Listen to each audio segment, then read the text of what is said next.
प्रभु ने फिर से हमको एक अवसर दिया है, उसके लिए धन्यवाद। മത്തായിയുടെ സുവിശേഷം 5, 6, 7 അധ്യായങ്ങൾ ദൈവരാജ്യത്തിന്റെ പ്രമാണങ്ങളാണ്. हम लोग मत्ती का सुसमाचार उसका अध्याय 5, 6 और 7 जब हम पढ़ते हैं समय में, तो स्वर्ग राज्य के विषय में, जो परमेश्वर का राज्य स्थापना होने के विषय की बातों का प्रमाण और नियम है, वो तीनों अध्यायों में दिया गया है। നമ്മളിപ്പോൾ ദൈവരാജ്യത്തിലാണ്. अभी हम लोग परमेश्वर के राज्य में है, അത് വിശ്വാസത്താണ്. और वो हम विश्वास के द्वारा है। എന്നാൽ 1000 വർഷം സ്വർഗരാജ്യം, परंतु जो 1000 वर्ष जो जब आएगा, जो स्वर्ग राज्य को प्रकट करेगा, അവിടെ ദൃശ്യമായ രീതിയിൽ സ്വർഗരാജ്യം വാഴ്ച പ്രകൃതി സംബന്ധമായിട്ട് കർത്താവ് നേരിട്ട് ഭരിക്കുന്ന സ്വർഗരാജ്യത്തിന്റെ പ്രകടനങ്ങൾ അവിടെ വരാൻ പോവുകയാണ്. वहाँ पर क्या होगा, सब लोग दृश्य रीति से, मतलब शरीर रीति से स्पर्श कर कर राज्य की बातें वहाँ पर होगा। वहाँ पर वहाँ का माहौल सब राज्य के विषय में होगा, मौसम सब बातें देखा जाए तो राज्य के संबंध के आधार पर वो बातें बाहर खुला रीति से देख सके वैसा प्रकट होगा। അപ്പോൾ ഈ ദൈവരാജ്യത്തിലുള്ളവരാണ് സ്വർഗരാജ്യത്തിൽ വരുന്നത്. और जो परमेश्वर का राज्य में जो है वही है स्वर्ग राज्य में प्रवेश कर रहे हैं या प्रकट होते हैं। സ്വർഗരാജ്യത്തിൽ പ്രവേശിക്കുന്ന സഭയുടെ റോൾ എന്ന് പറയുന്നത് ഭരണമാണ്. और स्वर्ग राज्य में जब मंडली वहाँ पर प्रवेश करके वहाँ पर जब आएंगे, उनका काम क्या रहेगा, अधिकार प्रकट करना या राजत्व का कार्य करना। അപ്പോൾ കർത്താവ് ചില കാര്യങ്ങൾ അങ്ങനെയുള്ളവരോട് അല്ലെങ്കിൽ സഭയോട് പറയുകയാണ്. നമ്മൾ അതിന്റെ 5ാം അധ്യായത്തിന്റെ 13ാം വാക്യം വായിക്കുമ്പോൾ, तो ऐसे विषय के लिए, ऐसे लोगों को जो राज्य में रहने वाले लोगों के विषय में 5:13 में, मत्ती 5:13 में प्रभु बात कहता है, पृथ्वी के नमक हो, परंतु यदि नमक का स्वाद बिगड़ जाए तो वह फिर किस वस्तु से नमकीन किया जाएगा? फिर वह किसी काम का नहीं, केवल इसके कि वह बाहर फेंका जाए और मनुष्य के पैरों तले रौंदा जाए। ഓക്കെ, നമുക്ക് കർത്താവ് ഇതിൽ നിന്ന് പറഞ്ഞ ആശയം ഉപ്പ് എന്നുള്ളതിനെ കുറിച്ച് വിപുലമായ അർത്ഥങ്ങളുണ്ട്. लोग जब प्रभु यहाँ पर एक विषय जब बताते समय में, जो नमक करके है करके संबोधना करते समय में, उसका बहुत से अर्थ और व्याख्या को हम जानते हैं और लोग बोलते भी है। കർത്താവ് നിങ്ങൾ ഉപ്പാകുന്നു എന്ന് പറയുന്നില്ല. प्रभु ऐसा नहीं कहा कि तुम नमक हो करके, നിങ്ങൾ ഭൂമിയുടെ ഉപ്പാണ്. लेकिन तुम लोग भूमि के या पृथ्वी के नमक हो, ऐसा करके कहा। അപ്പൊ ഭൂമിക്ക് ഉപ്പില്ല വാസ്തവത്തിൽ. तो हम लोग भूमि में अगर प्रकृति में जाकर देखेंगे तो भूमि में नमक नहीं रहता, ഭൂമിയിൽ ഉപ്പില്ല. भूमि में नमक नहीं, പ്രകൃതിപരമായ രീതിയിലല്ല, मतलब प्रकृति संबंध में नहीं, പ്രകൃതി സംബന്ധമായിട്ട് കടലിലാണ് ഉപ്പുള്ളത്. परंतु बाहर अगर हम जाके देखें तो समुद्र में हम देखते हैं कि नमक को हम पाते हैं। എന്നാൽ ഭൂമിയിൽ ഉപ്പുണ്ടെന്ന് പറയുന്നത് ആരാണ്? വിശ്വാസികളാണ്. परंतु तो भूमि के या पृथ्वी के नमक हो करके बोलते समय में वो प्रभु किसको कह रहा है? विश्वासियों को कह रहा है। അപ്പോൾ ആ വിശ്വാസിക്ക് ആ ഉപ്പിന്റെ ആ രസം, അതിന്റെ ആ ഫ്ലേവർ നഷ്ടപ്പെട്ടു കഴിഞ്ഞാൽ, परंतु अगर विश्वासी लोग जो नमक है करके बोलते समय में, वो नमक का अगर वो नमकीनता जो स्वाद लाता है, वो नमकीनता अगर खो बैठा तो പിന്നെ എന്തിനു കൊള്ളാം? फिर क्या फायदा? സ്വർഗരാജ്യത്തിന് ഫിറ്റ് ആകത്തില്ല. मतलब किसके लिए फायदा नहीं होगा? आने वाला राज्य में जो स्वर्ग परमेश्वर का राज्य, जो स्वर्ग राज्य प्रकट होगा, उस राज्य में वो विश्वासी को प्रयोजन नहीं होगा। നമ്മുടെ രക്ഷ നഷ്ടപ്പെടുന്ന കാര്യമല്ല, हमारा उद्धार खो बैठेंगे उसके विषय में नहीं है। നമ്മള് കൊലോസ്യ ലേഖനം 1ാം അധ്യായം 12ാം വാക്യം നമ്മൾ വായിക്കണ്ട. कोलोसे 1:12 में हम लोग जानते हैं, पढ़ने की जरूरत नहीं है। സ്നേഹസ്വരൂപനായ തന്റെ പുത്രന്റെ രാജ്യത്തിൽ ആക്കി വെച്ച പിതാവിന് നന്ദി പറയണം, സ്തോത്രം പറയണം. അതപ്പോൾ നമ്മൾ എവിടെയാണ്? वहाँ पर हम पढ़ते हैं, കൊണ്ടുവന്നിരിക്കുകയാണ്. പക്ഷെങ്കിൽ कोलोसे 1:12 में वहाँ पर हम पढ़ते हैं कि उस पिता को धन्यवाद दे जिसने हमें परमेश्वर का राज्य में वहाँ पर हमें प्रवेश कराया, या उसका वारिस का, हमें उसका राज्य का वारिस बनाया, भागी बनाया करके। तो हम लोग ऑलरेडी राज्य के भागी होने के वजह से आज हम लोग धन्यवाद देना है उस विषय में। അപ്പോൾ നമ്മൾ ഉപ്പുള്ളവരാണ് എന്ന് പറഞ്ഞ അർത്ഥം എന്താണ്? परंतु हम पृथ्वी के हम नमक है करके बोलते समय में मतलब क्या? നമുക്കറിയാം, പ്രകൃതിയിൽ നമുക്ക് ആഹാരത്തിന്റെ വിഭവങ്ങൾ, കറികൾ അല്പം കുറവാണെങ്കിലും ഉപ്പില്ലെങ്കിൽ എങ്ങനെയായിരിക്കും? हम लोग देखो ना, जब भोजन बनाते समय में, भोजन में हम लोग मसाला भले ही ना रहे, लेकिन अगर नमक नहीं है तो फिर कैसा रहता है स्वाद? അധികം വിഭവങ്ങളൊന്നും വേണ്ട, मतलब ज्यादा मसाला भी नहीं चाहिए तो भी, नहीं रहा तो भी, അല്പമേ ഉള്ളുവെങ്കിലും या एक दो ही मसाला है, പക്ഷേ അതിന് ഉപ്പില്ലെങ്കിൽ तो भी हम लोग उसमें नमक नहीं है तो वो स्वाद नहीं। ഉപ്പ് എന്ത് ചെയ്യുന്നു? तो नमक क्या करता है? ടേസ്റ്റ്ഫുൾ ആക്കി തീർക്കും. वो जो भी हम भोजन को बनाते समय में उसमें स्वाद लाता है। നമ്മൾ പണ്ട് ലോകത്തെ രുചിച്ചറിഞ്ഞ് പാപത്തിന് രുചിയുണ്ട്. हम लोग उसके पहले हम लोग संसार में रहते समय में पाप के अधीन में होने की वजह से उसका मजा और स्वाद लेकर जी रहे थे। मतलब पाप में भी एक स्वाद है। അപ്പോൾ നമ്മൾ പാപികളായിരുന്നപ്പോൾ ദൈവത്തെ രുചിച്ചറിയുന്ന, ദൈവത്തിന്റെ ടേസ്റ്റ് അറിയുന്ന രുചി നമുക്കുണ്ടായിരുന്നില്ല, ഉപ്പില്ലാത്തവരായിരുന്നു. तो जब हम लोग ईश्वर रहित थे या उद्धार नहीं पाए थे, पापी रहते समय में, तभी हमारा हालत क्या है? परमेश्वर को हम नहीं जानते थे, परमेश्वर का प्रेम को नहीं जानते थे, ना ही परमेश्वर कितना स्वादिष्ट है करके कभी चखा हुआ नहीं था, जिसके वजह से हम में नमक नहीं था। നമ്മളെ യെരമ്യാ പുസ്തകം 48 അത് വായിക്കേണ്ട, ജസ്റ്റ് ഞാൻ പറയുന്നേ ഉള്ളൂ. रेफरेंस लिख देना यिर्मयाह 48 में। അതിന്റെ 11ാം വാക്യത്തിൽ മോവാബിനെ കുറിച്ച് അല്ലെങ്കിൽ ദൈവത്തെ രുചിച്ചറിയാത്ത ഒരു ജാതീയ സമൂഹത്തോട് ദൈവം പറയുകയാണ്. उसका 11 में पढ़ते समय में मोआब देश के विषय के लोगों को कहता है जिन्होंने कभी भी परमेश्वर को नहीं जाना, ना ही उनका परमेश्वर का स्वाद को जाना है। അന്ന് ഇസ്രായേലാണ് ദൈവത്തെ രുചിച്ച് ഉപ്പുള്ളവർ, ദൈവത്തെ അറിയുന്നവർ. उन दिनों में या पुराने नियम में नमक है करके बोले जाने वाले एकमात्र जाति थे इजराइल। അപ്പോൾ ജാതികളെ മോവാബിനെ കുറിച്ച് പറയുകയാണ്. मोआब के विषय में कहता है നിന്നിൽ ഇപ്പോഴും പാപത്തിന്റെ ടേസ്റ്റ്, ആ സ്വാദ് നിന്നിലുണ്ട്. तेरे अंदर अभी भी तलछट बसे हुए रहने की वजह से अभी भी पाप का स्वाद अभी भी तुझ में है। അതുകൊണ്ട് എന്തുണ്ട്? इसके लिए क्या हो रहा है? മരണത്തിന്റെ മണവും. मृत्यु का दुर्गंध भी है। അപ്പൊ നമ്മൾ നേരത്തെ എങ്ങനെയുള്ളവരായിരുന്നു? पहले हम लोग कैसे थे? ജാതികളായിരുന്നപ്പോൾ जाति लोग थे, പാപത്തിന്റെ ടേസ്റ്റും ഉണ്ട്, हमें पाप का स्वाद हमारे अंदर था നരകത്തിന്റെ മണവും ഉണ്ട്. और नरक का दुर्गंध भी था। ദൈവത്തിന്റെ മണവും ദൈവത്തിന്റെ രുചിയും ആ ഉപ്പ് നമ്മളിൽ ഉണ്ടായിരുന്നില്ല. और उस समय में ईश्वरीय स्वाद और ईश्वरीय खुशबू या जो नमक है वो बात हमें नहीं था। നമുക്ക് കൊലോസ്യ ലേഖനം 4:6 വാക്യത്തിൽ कोलोस्सों का पुस्तक 4:6 में हम पढ़ते हैं, ദൈവ സ്വർഗരാജ്യത്തിലേക്ക് വരുന്നവരുടെ ഒരു യോഗ്യത അവിടെ പറയുകയാണ്. स्वर्ग राज्य में जो आने वाले लोगों का एक खूबी वहाँ पर बताया है। हमारा वचन सदा अनुग्रह सहित हाँ। और सलोना हो कि तुम्हें हर मनुष्य को उचित रीति से उत्तर दे। सलोना हो यानी कि नमकीन हो, तुम्हारा बातें नमकीन हो। ഉപ്പിനാൽ जो नमक के द्वारा രുചി വരുത്തതായിരിക്കണം. नमक के द्वारा नमकीन किया जाए तुम्हारे शब्दों को। നമ്മൾ തീത്തോസ് 3:3 വായിക്കുന്നുണ്ട്. പണ്ട് നമ്മൾ വഴക്കുണ്ടാക്കുന്നവരാണ്. तीतोस का पुस्तक 3:3 में पढ़ते समय में हम वहाँ पर हमारा पुराना आदत को देखते। पहले एक समय में हम लोग झगड़ालू स्वभाव के थे करके हम पढ़ते हैं, ബുദ്ധിയില്ലാത്തവരായി. हम लोग निर्बुद्धि थे നമ്മള് വാക്കുകൾ വളരെ മോശമായ രീതിയിൽ और ഉപയോഗിച്ചു. हम लोग जो भी शब्द बोलते थे गाली देकर या बुरी बातें बोलने का शब्द ही हम लोग मुंह से निकालते थे। എന്നാൽ ദൈവത്തിന്റെ ഉപ്പായ രുചി വരുത്തുന്ന കർത്താവിന്റെ കൃപ നമ്മളിൽ വന്നെത്തിയപ്പോൾ, परंतु ईश्वरीय नमक यानी कि जो अनुग्रह, जो ईश्वरीय स्वभाव और उनका जो स्वाद है वो जब हमारे ऊपर आया तो നമ്മുടെ വാക്കുകൾക്ക്, കർത്താവിന്റെ വാക്കുകൾ നോക്കണം എത്ര സൗമ്യതയോടെയും സൗന്ദര്യത്തോടെയും. കാരണം കർത്താവ് മനുഷ്യപുത്രൻ അതിസുന്ദരൻ, നിന്റെ നാവിൽ ദൈവത്തിന്റെ അനുഗ്രഹം പകർന്നിരിക്കുകയാണ്. तो तभी हमारा बोली एकदम बदल गया। उदाहरण के लिए यीशु मसीह है हमारा आधार, यीशु मसीह है इस दुनिया में रहते समय में सबसे सौम्य और नम्र, मुंह खोलते समय में लोगों को हमेशा लाभदायक हो सके, आशीषदायक हो सके, ऐसा बातें है। इसलिए हम उसके विषय में, यीशु के विषय में पढ़ते हैं कि तू हजारों में सुंदर है और तेरे होठों में हमेशा अनुग्रह बसा है। ജാതികളുടെ നാവിന്റെ കീഴ് ശാപമാണ്, മരണമാണ്, അത് ശവക്കുഴി പോലെയാണെന്നാണ് വായിക്കുന്നത്. और हम लोग वचन में हम क्या पढ़ते हैं? जब जाति रहते थे भैया, अन्य जाति का अवस्था क्या है? उनके होठों के अंदर जहर भरा हुआ है और उनका मुंह खोला तो कब्रिस्तान है। എന്നാൽ ഉപ്പ് വന്നപ്പോൾ, परंतु जब हम नमकीन हो गए या नमक आ गया तो കൃപ ലഭിച്ചപ്പോൾ, यानी कि प्रभु का अनुग्रह जब हमको मिला, സൂരഭിയോട് കർത്താവ് പറയുകയാണ്, മണമണം പറയുകയാണ്, सुलमी को दुल्हा कहता है നിന്റെ നാവിന്റെ കീഴെ പാലും തേനും ഉണ്ട്. तेरा जीभ के नीचे दूध और मधु है। ഇപ്പൊ നിന്റെ നാവെടുത്താൽ अभी तू मुंह खोलेगी तो കർത്താവിനെ കുറിച്ചാണ് तू സംസാരിക്കുന്നത്. सिर्फ तेरे प्रभु के बारे में ही बोलती है। അപ്പോൾ എന്തുണ്ട്? तभी क्या होगा? നിന്നിൽ ഉപ്പുണ്ട്. तब तुझमें नमक है, इसके लिए तो ऐसा बोल रही है നിന്നെ കേൾക്കുന്നവർക്ക് ഇമ്പമുണ്ട്. और सुनने वालों को अच्छा लगता है। കർത്താവ് തന്നെ എങ്ങനെയായിരുന്നു? प्रभु कैसा था? ഞാൻ മുറിവുള്ളവരെ താങ്ങുവാൻ അറിയേണ്ടതിന്, എന്റെ നാവിനെ താങ്ങാൻ അറിയുന്നതിന് രാവിലെ തോറും എന്നെ പിതാവേ നീ ഉണർത്തിക്കൊണ്ടിരുന്നു.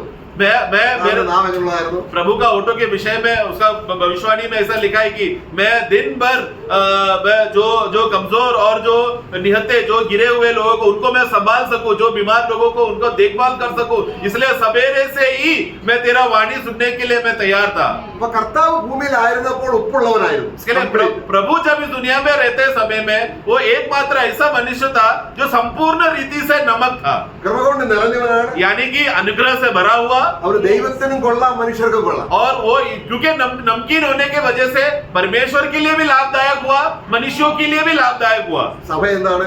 कलीसिया भी कौन है? കർത്താവിന്റെ ഒരു തുടർച്ചയാണ്. अभी वही मंडली का यीशु मसीह का जो सेवा को आगे बढ़ाने वाले लोग हैं। അവൻ നടന്നതുപോലെ നാം നടക്കണം. जैसा वो चला उन्हीं के पतिजिनों में हमें भी चलना है। നമ്മളെ കർത്താവ് നമ്മൾ അവിടെ വായിക്കും. അവിടെ അതുകൊണ്ടാണ് നമ്മള് മത്തായി സുവിശേഷം 11:36 വായിക്കുന്നത്. मत्ती 12 का 36 में हम पढ़ते हैं, ഉപ്പിനാൽ രുചി വരുത്താത്ത ഓരോ വാക്കിനും ദൈവസന്നിധിയിൽ കണക്ക് ബോധിപ്പിക്കേണ്ടി വരും. जो भी बातें जब विश्वासी बोलते हैं समय में वो नमक के द्वारा नमकीन किया नहीं गया रहेगा, तो वो सब बातों का जिसमें नमकीन नहीं किया है उसका लेखा लेना पड़ेगा। നമ്മുടെ പറഞ്ഞ വാക്കൊക്കെ അവിടെ ചോദ്യം ചെയ്യുമെങ്കിൽ നമ്മള് എത്ര ഗൗരവമായിട്ടാണ് നമ്മൾ സൂക്ഷിക്കേണ്ടത്. जरा सोचो ना, हम हमारे मुंह से निकला हुआ हर एक शब्दों का जब लेखा देना पड़ेगा करके जब बोलते समय में कितना गंभीर रीति से रहेगा विश्वासियों का न्याय। നമ്മുടെ ഓരോ വാക്കും, एक एक शब्द, एक एक बोली, ഓരോ നിസ്സാര വാക്ക് എന്ന് പറഞ്ഞ അർത്ഥം എന്താണ്? एक एक हल्की बातें जो तू मुंह से निकालता है उसका मतलब क्या? കൃപയില്ലാത്ത വാക്ക്. मतलब जो 36 पढ़ना शुरुआत। और मैं तुमसे कहता हूँ कि जो निकम्मी बातें हाँ, निकम्मी बातें मतलब कुछ भी लाभदायक नहीं है, मतलब बिना नमकीन नमक से मिलाया हुआ बातें नहीं है, वो सब बातों का लेखा देना पड़ेगा। അപ്പോൾ വിശ്വാസിയുടെ നാവ്, അവന്റെ വാക്കുകള് അവനെ ഉപ്പുള്ളവനാണെന്ന് കർത്താവ് പറയുമ്പോൾ വളരെ സീരിയസ് ആയിട്ട് നാം നമ്മളെ ഒന്ന് പരിശോധിക്കേണ്ടത് ആവശ്യമാണ്. इसके लिए जब विश्वासी को कहते समय में कि तू तेरा हर शब्द नमकीन होना चाहिए, तेरा बोली अनुग्रह से भरा होना चाहिए करके बोलते समय में विश्वासी कितना अधिक अपने आप को परख कर जांच कर है अपना शब्दों को बोलना चाहिए। അപ്പൊ യഹോവ നല്ലവനെന്ന് തിരിച്ചറിയും. നമ്മൾ എപ്പോഴും വായിക്കുന്നുണ്ട്, സങ്കീർത്തനത്തിൽ വായിക്കുന്നുണ്ട് 34:8 വാക്യത്തിൽ. हम लोग हमेशा पढ़ने वाला एक भजन है 34 का 8 में कि चक्कर देखो यहोवा कितना भला है करके। അപ്പോൾ യഹോവ നല്ലവനെന്ന് രുചിച്ചറിയണമെങ്കിൽ നമുക്ക് ഉപ്പുണ്ടായിരിക്കണം, കൃപയുണ്ടായിരിക്കണം. तो यहोवा भला है करके हम लोग जब रुचि करते, स्वाद लेते समय में वो यहोवा का भलाई को अगर अनुभव करना है तो सबसे पहला हमारे अंदर स्वाद होने के लिए नमक होना जरूरी है। ലോക മനുഷ്യരും പറയുന്നുണ്ട് ദൈവം നല്ലവനാണ്. संसार के लोग भी बोलते हैं कि उनका ईश्वर, उनका देव अच्छा है करके। അങ്ങനല്ല, ദൈവം പൊതുവെ मतलब നല്ലവനാണ്. स्वाभाविक रीति से जनरल में ईश्वर जो है भला है करके वो लोग बोलते हैं। നരകത്തിൽ പോകുന്ന പലരും ദൈവം നല്ലവനെന്ന് തിരിച്ചറിഞ്ഞവരാണ്. എങ്ങനെയാണ് അവർ അറിഞ്ഞത്? എങ്ങനെയാണ്? नरक में भी जाने वाले बहुत लोगों ने जिंदा रहते समय में ईश्वर भला है करके उन लोग ने अपने जीवन में अनुभव किया होगा, परंतु किस रीति से किया है? അത് ദൈവാത്മാവിന്റെ സഹായത്തോടല്ലാതെ തന്നെ സാധാരണ മനുഷ്യൻ ഭൗമികമായി ക്രമപ്പെടുമ്പോഴൊക്കെ അവൻ പറയും ദൈവം നല്ലവനാണ്. तो दुनिया में बिना पवित्र आत्मा के मदद से ही दुनिया की सब बातें उनके लिए जब लाभदायक अच्छी बातें हो रहा है तो वो लोग स्वाभाविक रीति से क्या गवाही देते हैं?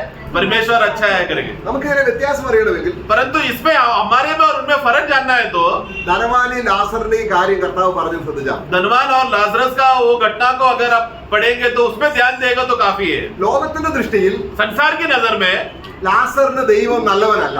लाजर के लिए यहोवा भला नहीं है संसार की नजर में, അല്ലെ? അവന്റെ അവസ്ഥ എന്താണ്? क्योंकि उसका अवस्था कैसा है അല്ലെ? है ना? അവൻ ലോകത്തിന്റെ ദൃഷ്ടിയിൽ ദൈവം നല്ലവൻ ആർക്കാണ്? तो फिर परंतु वही संसार के नजर में यहोवा किसके लिए भला है? धनवान के लिए। ആണോ? वो धनवान के। എന്നാൽ ധനവാൻ ദൈവത്തെ രുചിച്ചറിഞ്ഞു. लेकिन उस धनवान, जब संसार ऐसा गवाही देते समय में वो धनवान ने कभी भी यहोवा भला है उसका रुचि अनुभव किया है क्या? ഇല്ല. പക്ഷെങ്കിൽ तो इसीलिए ഇവൻ ദരിദ്രനാണ്, ये दरिद्र है, അവന് കിടക്കാടമില്ല, उसको सोने के लिए जगह नहीं है, അവന്റെ ശരീരത്തിൽ അവന് വളരെ മുറിവുകളുണ്ട്, വ്രണങ്ങളുണ്ട്. और उसके शरीर में हम देखते हैं कि घाव से भरा हुआ, कोड़े का बीमारी से भरा हुआ है। എന്നാൽ അവനോട് ചോദിച്ചാൽ, परंतु अगर उसको जाकर लाजरस को जाकर पूछे तो ദൈവം നല്ലവനാണോ എന്ന് ചോദിച്ചാൽ, यहोवा तेरे लिए भला है करके ऐसा सवाल पूछा तो തികച്ചും നല്ലവൻ സന്തോഷത്തോടെ പറയും वो एकदम आनंद से बोलेगा हाँ मेरे लिए तो यहोवा कितना भला है। കാര്യം എന്താണ്? कारण क्या है? അവൻ ദൈവത്തെ രുചിച്ചറിഞ്ഞത് അവന്റെ ആത്മാവിലാണ്. क्योंकि उसने यहोवा को जब चखा, वो कहां पर चखा? अपने आत्मा में चखा. അവനറിയാം वो जानता है ഈ ധനികനായ മനുഷ്യന്റെ ഇപ്പോഴത്തെ അവസ്ഥ മാറും. वो जानता है कि ये धनवान जो जिस परिस्थिति में जो आनंद से और धन से जो जी रहा है, वो एक दिन बदलने वाला है. അവൻ മരിക്കുമ്പോൾ वो जब मर जाएगा, നരകം അനുഭവിക്കാൻ പോവുകയാണ്, നരകത്തെ രുചിക്കാൻ പോവുകയാണ്. वो क्या करेगा? वो जाकर नरक को जाकर चखेगा.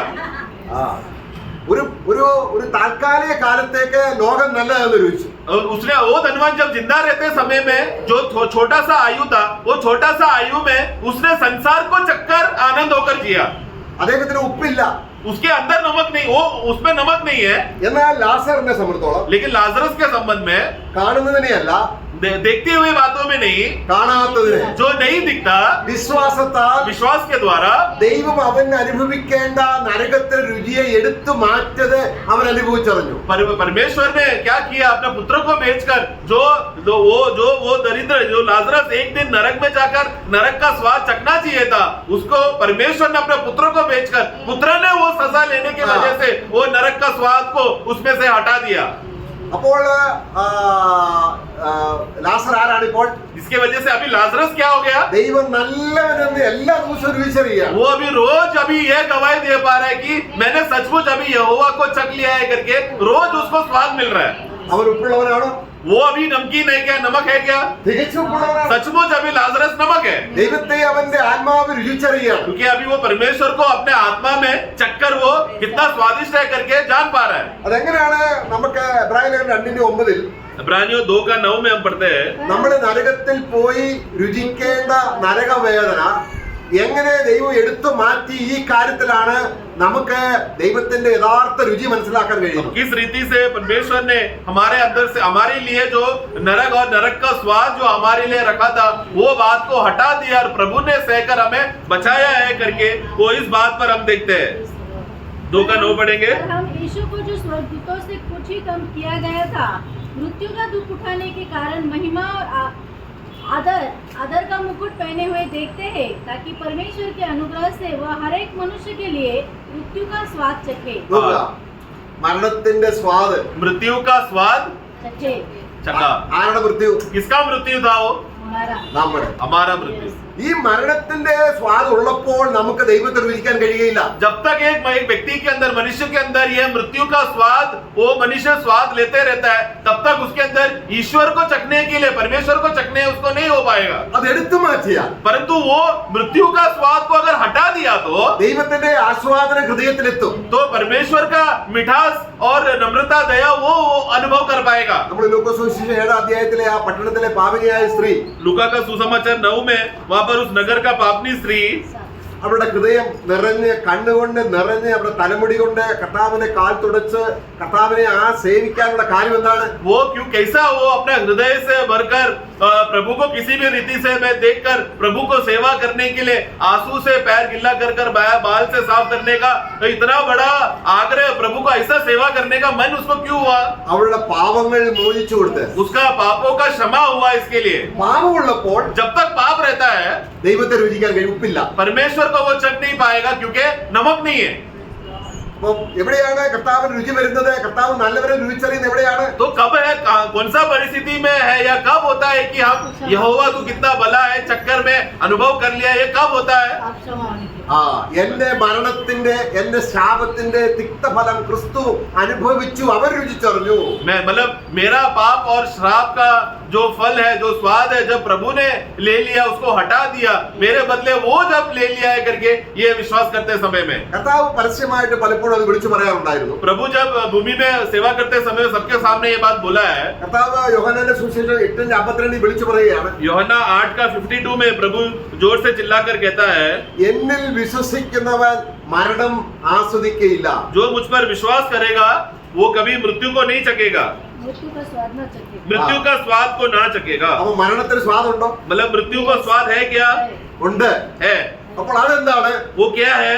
അതും ഒരു ശരീരത്തിന് ഉപ്പാണ്. वो भी एक तरफ से एक अलग प्रकार का नमक स्वाद लाने वाला बात है. അത് വേറൊരു വിഷയമാണ്. वो एक अलग विषय है. वो ഇവിടെ यहाँ पर കർത്താവ് നമ്മുടെ മരണത്തിന്റെ ഇപ്പോൾ നമ്മൾ മരിച്ചാൽ, ഒരു വിശ്വാസം മരിച്ചാൽ, एक विश्वासी अगर अभी मरा तो നമ്മൾ ലാസറിനെ തന്നെ നോക്കാം. उदाहरण के लिए लाजरस को देखे तो ലാസർ മരിക്കുക, लाजरस मर रहा है, അത് മരണമാണോ? वो एक मृत्यु है क्या?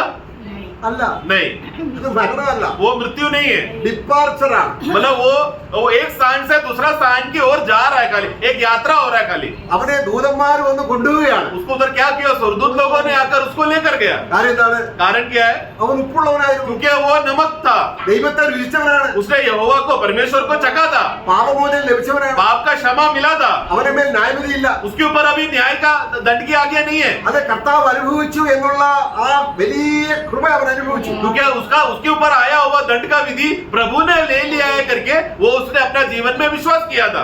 അതുകൊണ്ടാണ് കർത്താവ് പറഞ്ഞത്, इसलिए प्रभु ने कहा എന്നിൽ വിശ്വസിച്ച जो मुझ पर विश्वास करेगा, ആരും വിശ്വസിക്കുന്നതാണ് वो जो कोई भी विश्वास किया वो सब लोग മരണം രുചിക്കുന്നില്ല. मृत्यु का कभी चकेगा नहीं। ഇപ്പൊ നമ്മൾ മരിച്ച अब भी अगर हम मरे तो നമ്മുടെ ഇടയിൽ നമ്മുടെ ജൂലിയാനി മരിച്ചു അല്ലെ, हमारे बीच में हमारे जूली आंटी विदा हो गई ना, മരണമായിരുന്നു അത്. मृत्यु था क्या? മരണത്തിന്റെ ഒരു വേദനയില്ല, क्योंकि मृत्यु का कोई भी दर्द नहीं है, ഒരു പരമാനന്ദ സുഖത്തിലേക്ക് പ്രവേശിച്ചു. बल्कि एकदम अति आनंद का में प्रवेश किया। എന്നാൽ പാപി മരിക്കുമ്പോഴോ लेकिन एक पापी जब मरेंगे तो അതുവരെ സുഖമാണ്. तब तक वो सुकून से जी रहा था। ധനവാൻ മരിച്ചു, धनवान मरा, ദൂതനുണ്ടോ? स्वर्गदूत आया क्या? ഇല്ല. അവൻ എവിടേക്ക് പോയി? वो कहाँ चला गया? യാതനാ സ്ഥലത്തിലേക്ക്. यातना में, जहाँ पर वेदना सहता है वहां पर गया। അപ്പോൾ മരിക്കുന്ന ആ ദിവസം മുതൽ तो उसलिए मृत्यु जिस दिन मरा उस दिन से लेकर റിമാൻഡിൽ കഴിഞ്ഞ് പിന്നെ അവനെ ന്യായം വിധിച്ച് നരകത്തിലേക്ക് തള്ളുകയാണ്. उसको अभी बस एक कालकोठरी में डाल के रखा है, उसके बाद न्याय किया जाएगा, फिर आग का झील में डाला जाएगा। നരകത്തിൽ പോകുമ്പോഴല്ല വേദന അനുഭവിക്കുന്നത്. नरक में जाने के बाद नहीं वो दर्द सहेगा। ധനവാൻ നരകത്തിൽ പോയോ? धनवान नरक में गया क्या? ഇല്ല. नहीं, യാതനാ സ്ഥലത്ത് वो सिर्फ वेदना यात्रा का स्थल है, जहाँ पर दुख का सहने वाला जगह पर गया। ദൈവമില്ലാത്ത അവസ്ഥ. मतलब उसका अभी अवस्था क्या है? ईश्वर रहित है वो। അവരെ റിമാൻഡിലാണ്. उसको बस एक कालकोठरी में बंद करके रखा है, जेल में बंद करके रखा है। ഇനി അവനൊരു ശരീരം കൊടുത്ത് ന്യായവിധി ദിവസം കൊണ്ടുവരും. अभी उसको अभी क्या होगा? एक दिन उसको पिंडदान करके एक देह देगा, फिर देह करके उसके ऊपर न्याय करके विधि करेगा, ആ ന്യായം വിധിച്ചതിന് ശേഷം നരകത്തിലേക്ക് और പോകും. फिर न्याय का विधि करने के बाद नरक यानी कि आग का झील में उसको डाला जाएगा। വിശ്വാസിക്കോ? विश्वासी को കാൽവരിയിൽ നമ്മുടെ വിധി കഴിഞ്ഞു. हमारा क्या हुआ? कलवरी क्रूस में हमारा जो विधि था जाएगा वो हट गया। ഇത് ഹൃദയത്തിൽ എത്തിപ്പെട്ടാൽ, ये जब हमारे हृदय में पहुंच जाता है तो, ഈ കൃപ എത്തിയാൽ, ये अनुग्रह पहुंच गया तो, ഈ അനുഗ്രഹത്തിന്റെ ആസ്വാദനം നഷ്ടപ്പെട്ടാൽ എന്ത് സംഭവിക്കും? तो ये जो अनुग्रह में जीने वाला ये विश्वासी, उसका स्वाद और उसका खुशी अगर वो खो बैठा तो സംഭവിക്കും. तो क्या हो जाएगा? ദൈവത്തിനും കൊള്ളത്തില്ല, तो फिर वो ऐसा विश्वासी अभी प्रभु के लिए भी लाभदायक नहीं हो रहा है, മനുഷ്യർക്കും കൊള്ളത്തില്ല, मनुष्य के लिए भी लाभदायक नहीं हो रहा है। പിന്നെ ചവിട്ടാനല്ലാതെ, മനുഷ്യർ ചവിട്ടാനല്ല. फिर मनुष्य उसको रोकने के अलावा, നമ്മളിവിടെ നമ്മൾ വായിക്കുകയാണ്. हम यहाँ पर पढ़ते हैं, അപ്പോൾ ഈ യഹൂദന്മാരോട് പറയുകയാണ്, यहूदियों को ये बात कहता है, അബ്രഹാം മരിച്ചു, अब्राहम मर गया, പിന്നെ ഞങ്ങളുടെ പിതാക്കന്മാരൊക്കെ മരിച്ചു, हमारे सारे पिता पूर्वज लोग मरे, പിന്നെ എന്നിൽ വിശ്വസിച്ചാൽ മരിക്കത്തില്ലെന്ന് പറഞ്ഞാൽ അർത്ഥം എന്താണ്? तो फिर मुझ में जो विश्वास करेगा वो कभी नहीं मरेगा करके बोला, तो फिर वो क्या अर्थ हो गया? അവർക്കത് മനസ്സിലായില്ല. तो मतलब यहूदी लोगों को वो बात नहीं समझा, എന്നാൽ നമുക്കത് മനസ്സിലാവും. परंतु हम वो बात समझते हैं। കാര്യം എന്താണ്? कारण क्या है? നമ്മൾ മരണം ആസ്വദിക്കുകയില്ല. കാര്യം യേശു ക്രിസ്തു ആ മരണം ആസ്വദിച്ചത് കൊണ്ട് Amen. നമുക്ക് ദൈവത്തെ ഇന്ന് നല്ലവനെന്ന് രുചിച്ചറിയാനുള്ള ആ വഴി, ആ ഉപ്പുണ്ട് നമുക്ക് ഇപ്പോൾ. तो हम लोग कभी भी मृत्यु का स्वाद हम नहीं चखेंगे। क्यों? क्योंकि हमारे लिए मृत्यु का स्वाद प्रभु यीशु मसीह ने चखकर हमारे अंदर से मृत्यु हटाने के वजह से आज हम लोग वो लोग बन गए जो हम लोग धैर्य से बोल पा रहे हैं कि यहोवा सचमुच भला है, क्योंकि हमने चख लिया।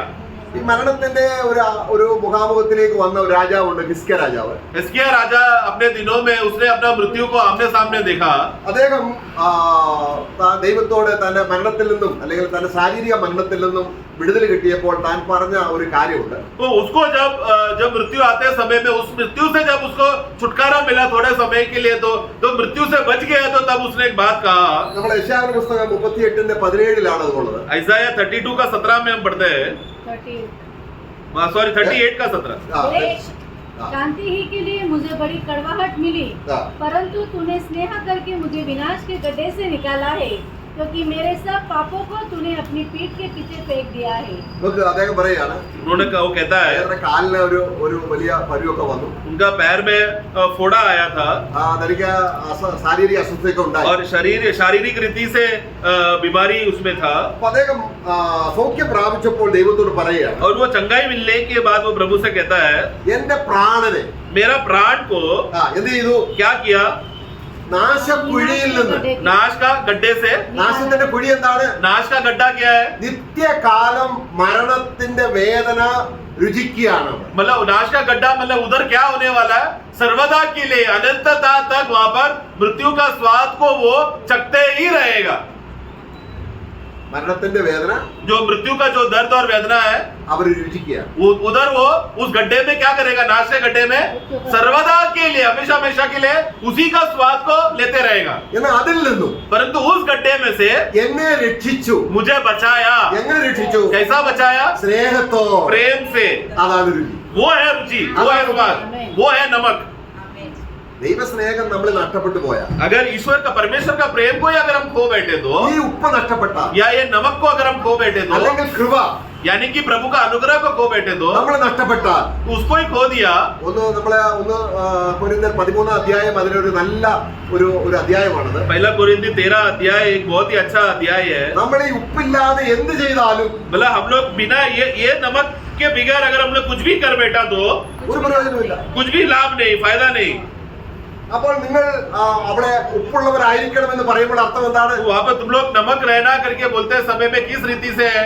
നമ്മള് എഫെസോസ് സഭയോട് കർത്താവ് പറയുന്നുണ്ട്. एफेसुस का मंडली को प्रभु कहता है, അത് നമ്മളവിടെ കർത്താവ് പറയുകയാണ്, प्रभु वहाँ पर कहता है ഒരു കുറ്റം നിന്നെ കുറിച്ച് പറയാനുണ്ട്. एक विषय का गलती है, कमी है जो मैं तुमको बताना चाहता हूँ. എന്താ കുറ്റം? वो क्या है? ഉപ്പില്ല. तुम्हें नमक नहीं.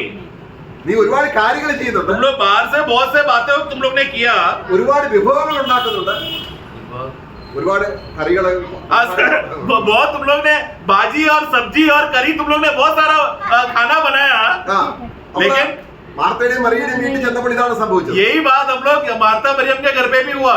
മാർത്ത ഭയങ്കര ധൃതി വെച്ച് ആഹാരം ഉണ്ടാക്കുകയാണ്. मार्ता क्या कर रही है? बहुत मेहनत करके खाना पका रही है. റൊട്ടിയുണ്ട്, रोटी है, ചിക്കൻ ഉണ്ട്, चिकन है, എന്തൊക്കെ അറിയാമോ അതെല്ലാം അവള് ചെയ്തു. जो जो उसको बनाने वाले वो सब बनाई. പക്ഷേ പുരുപുരുത്താണ്, परंतु क्या किया? कुड़कड़ा कर उसने बनाया. ഉപ്പില്ല, यानी कि क्या? बिना नमक का बनाया. അസൂയ, ईर्ष्या से किया, തന്റെ സഹോദരിയോടുള്ള പിണക്കം നിമിത്തം, और अपना बहन से जो गुस्सा उसको है उससे उस स्वभाव से उसने काम किया. ഒരുപാട് കാര്യങ്ങൾ അവൾ ചെയ്യുക. बहुत से काम किया. കർത്താവ് ചോദിക്കാം, प्रभु ने कहा, നീ പലതിനെ ചൊല്ലി ഇങ്ങനെ വിഷമിച്ച് ഉപ്പില്ലാതെ എന്തെങ്കിലും വെച്ചാൽ എനിക്ക് ദാഹമിലേക്ക് അടുപ്പിക്കാൻ പറ്റുക? तो तू ऐसा बहुत से बातों को तू सोच कर ऐसा मतलब हृदय को कठोर करके बिना नमक का तू बेस्वाद अगर खाना बनाया तो वो खाना खाने के लिए मुझे मन नहीं है. എന്നാൽ ആ വീട്ടിൽ ഉപ്പുള്ള ഒരു സൗകര്യമുണ്ട്. लेकिन उस घर में नमक से भरा हुआ एक बहन है. കർത്താവ് വന്നപ്പോൾ തന്നെ जैसे ही प्रभु आया, അവന്റെ കാൽക്കൽ ഇരുന്ന് उसी के पैरों तले बैठकर കർത്താവ് നല്ലവനെന്ന് അവൾ രുചിച്ചറിയുക. प्रभु कितना भला है करके उधर बैठकर वो प्रभु का स्वाद ले रही थी. ഒരു വീട്ടിൽ തന്നെ രണ്ട് തരത്തിലുള്ള വിശ്വാസികളില്ല. मतलब एक ही घर में दो प्रकार के विश्वासी. ആദ്യം വിശ്വാസത്തിൽ ഇറങ്ങിയതാരാ? पहला विश्वास में कौन निकला? മാർത്തയാണ്. मार्ता थी. മാർത്തയാണ് ആ ഗ്രാമത്തിൽ വന്നപ്പോൾ അവളെ വീട്ടിൽ വിളിച്ച് കർത്താവിനെ വീട്ടിൽ വിളിച്ചുകൊണ്ട് വരുന്നത്. क्योंकि मार्ता था, जब प्रभु शहर में आया तो सबसे पहला मार्ता ने उसको अपने घर में बुलाया. അപ്പോൾ ഇവിടെ നമ്മൾ ഉപ്പുള്ളവരായിരിക്കണം എന്ന് പറഞ്ഞാൽ तो हम लोग नमक है करके बोलते समय या नमकीन बना रहना चाहिए, उसका मतलब है ചെയ്യുന്നതെല്ലാം കർത്താവിനായിട്ട് ചെയ്യും. हम लोग जो भी कुछ करें वो सब प्रभु के लिए करें. കർത്താവിനോട് ഭയങ്കര സ്നേഹം, यानी कि करते समय में प्रभु की ओर प्रेम का स्वभाव में भरकर करना है. കർത്താവിന്റെ കൃപയും സന്തോഷവും സമാധാനം എല്ലാം അവളിലുണ്ട്. तो मरियम के अंदर प्रभु का प्रेम और आनंद और शांति से पूरा भर गई थी. നമ്മൾ 1 പത്രോസ് 2:3 വാക്യത്തിലാണ് വായിക്കുന്നത്. पहला पत्रोस 2:3 में हम पढ़ते हैं. കർത്താവ് ദയാലു എന്ന് നിങ്ങൾ ആസ്വദിച്ചറിഞ്ഞിട്ടുണ്ടല്ലോ. पढ़ना. क्योंकि तुमने प्रभु की कृपा कृपा का स्वाद चख लिया है। हाँ, तो उनका कृपा का प्रभु कितना दयालु और कृपालु है करके ये तुम लोग ने स्वाद में चख लिया है। അതിന്റെ അർത്ഥം എന്താണ്? इसका मतलब क्या है? നിങ്ങൾ ഉപ്പുള്ളവരാണ്. मतलब तुम लोग नमकीन हो, नमक के हो, इसके लिए കർത്താവ് നല്ലവനെന്ന് രുചിച്ചറിയണമെങ്കിൽ प्रभु भला है करके अगर जानना है तो നമ്മളെ ന്യായവിധിയിൽ നിന്ന് രക്ഷിച്ചതും हमें किस रीति से न्याय से बचाया, ദിനംതോറും മനസ്സ് പുതുക്കി മാനസാന്തരപ്പെട്ട് ഈ ഉപ്പിന്റെ രസം നഷ്ടപ്പെടാതെ സൂക്ഷിക്കുന്ന ഒരു കാര്യം. प्रतिदिन हमें क्या करना है? विश्वासी बन जाने के बाद प्रतिदिन हम लोग का मन फिराते हुए प्रभु का समर्पण में बने रहना है। जितना हम लोग समर्पण रहेंगे उतना नमक का नमकीन हमें में बनता रहेगा। അപ്പൊ ഉപ്പിന്റെ ഒരു വശമാണ് നമ്മൾ ചിന്തിച്ചത് അല്പമായിട്ട്. तो अभी बस नमक का एक भाग को हमने थोड़े समय के लिए इतना देर हम देखा। ഇനി വേറൊരു വശം കൂടെ നമുക്ക് ചിന്തിക്കേണ്ടതുണ്ട്. दूसरा एक रीति भी हम देखेंगे। ഉപ്പിന് വേറൊരു ഗുണം കൂടെ ഉണ്ട്. नमक का बहुत गुण है और एक गुण को हम देखते हैं कि സാധനങ്ങൾ കേടുവരാതെ സൂക്ഷിക്കുക. नमक क्या करता है? एक प्रिजर्वेटिव है, यानी कि कुछ भी चीज खराब ना होने के लिए ना सड़ने के लिए संभाल के रखता है, उसका उम्र बढ़ाता है, ദുർഗന്ധം വരാതെ വെക്കുക. उसको दुर्गंध होने नहीं देता, सड़ने नहीं देता। നമ്മൾ അവരെ കുറിച്ച് നമ്മൾ എന്താ കണ്ടത്? നമ്മളെ മോവാബിനെ കുറിച്ച് എന്താ हम लोग കണ്ടത്? ने मोआब के विषय में हमने क्या देखा? നിങ്ങൾക്ക് പാപത്തിന്റെ സ്വാദുണ്ട്, हमारे में अभी भी पाप का स्वाद है പാപത്തിന്റെ മരണത്തിന്റെ മണവും. और मृत्यु का दुर्गंध भी है। അപ്പൊ നരകത്തിന്റെ മണം എങ്ങനെ ആയിരിക്കും? नरक का दुर्गंध कैसा रहेगा? അപ്പോൾ ദൈവസന്നിധിയിലേക്ക് വരുമ്പോൾ परंतु जब प्रभु का उपस्थिति में हम आते समय में പാപത്തിന്റെ ടേസ്റ്റ് മാറിയിട്ട് ദൈവത്തിന്റെ രുചി വരുന്നു. तो पाप का वो स्वाद उसमें से हटकर ईश्वरीय स्वभाव से यह प्रभु का रुचि उसमें आता है। മറ്റൊന്നാണ് दूसरी बात यह है कि ദുർഗന്ധം വരാതെ, उसके जीवन में दुर्गंध ना आते हुए, നല്ല അത് കേടുവരാതെ സൂക്ഷിക്കുന്ന കഴിവ് ഉപ്പിനുണ്ട്. मतलब क्या? मतलब वो दुर्गंध कब आता है? जब कोई चीज सड़ जाता है तो वो सड़ाहट से बचाकर ना सड़ने देने वाला एक गुण भी नमक करता है। പഴയ നിയമത്തിലെ യാഗങ്ങളിനോട് ബന്ധത്തിൽ പറയുമ്പോൾ पुराने नियम के बलियों को संबंध में हम देखते समय में അവിടെ നമ്മൾ വായിക്കുന്നുണ്ട്. हम पढ़ते हैं, അതായത് നമ്മളൊരു വാക്യം അവിടെ വായിക്കുന്നു. മർക്കോസിന്റെ സുവിശേഷം हम लोग मरकोस का पुस्तक में हम पढ़ेंगे, അതിന്റെ 9-ാം അധ്യായം इसका 9 അതിന്റെ 49. 9:49। क्योंकि हर एक जन आग से नमकीन किया जाएगा। അവിടെ നമ്മള് ശരിക്കുള്ള തർജ്ജിമയിൽ അത് വന്നിട്ടില്ല. मराठी में पढ़ेंगे क्या? प्रत्येक बलिदान एकाने हाँ, प्रत्येक बलिदान, एकाने ठहरावतील. हाँ, ये हिंदी और मलयालम में नहीं आया। हर एक बलि जो करते समय में क्या करना पड़ेगा? उसमें नमक से नमकीन करना पड़ेगा।